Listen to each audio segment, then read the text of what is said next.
I would first of all like to say thank you to Stuart Agnew, who has been my unstinting supporter since I came into the party, which was quite recently, and also to Gerard Batten, who has given me this opportunity. And I'm going to talk about the euro, but I also want to talk a little bit about economics in general.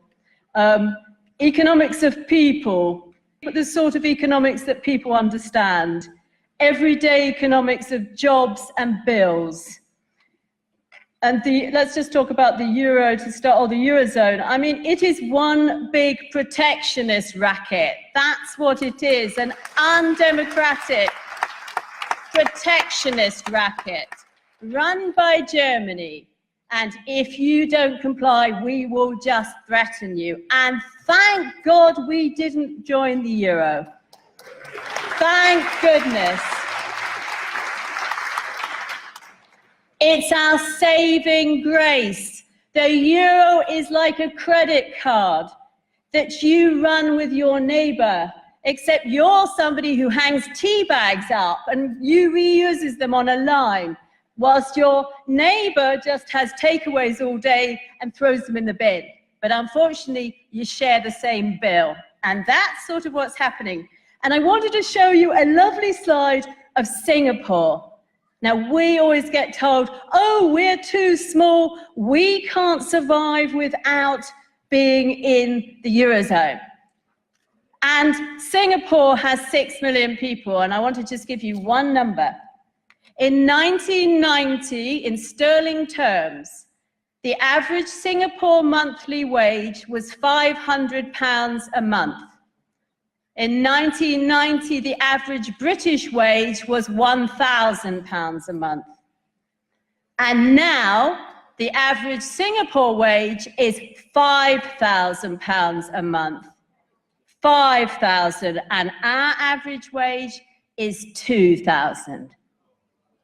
And don't you think the Momentumites, the Corbynistas, those young people, if they were earning the same as the Singaporeans were earning, they would believe in small government, in independence, in the capitalist system, not to bring us Marxism.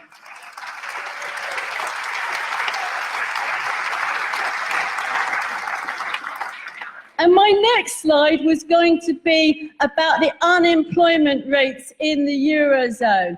Greece with 40% youth unemployment.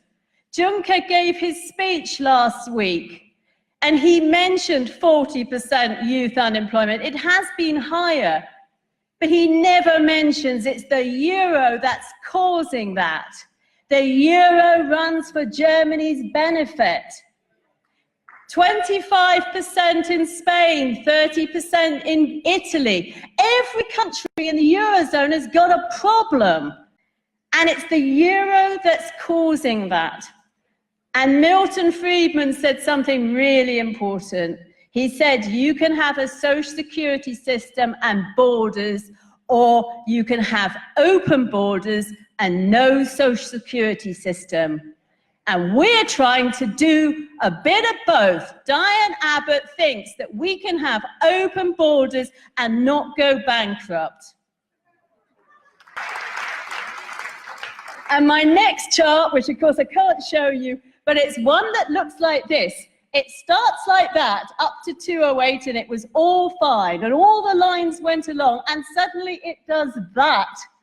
And you can imagine there's one line up here and there's 2 lines down here, and that's a positive, and that's Germany, with 1 trillion euros in something called Target 2 that you don't need to know about, but basically it's got a whopping credit against Italy and Spain. And that credit, Target 2, which you probably have never heard of, but watch out for it.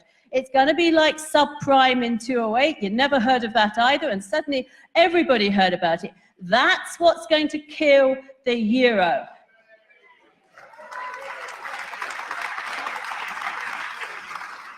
It's always the financial that breaks systems. It broke the Soviet Union eventually, the demographics and the financial.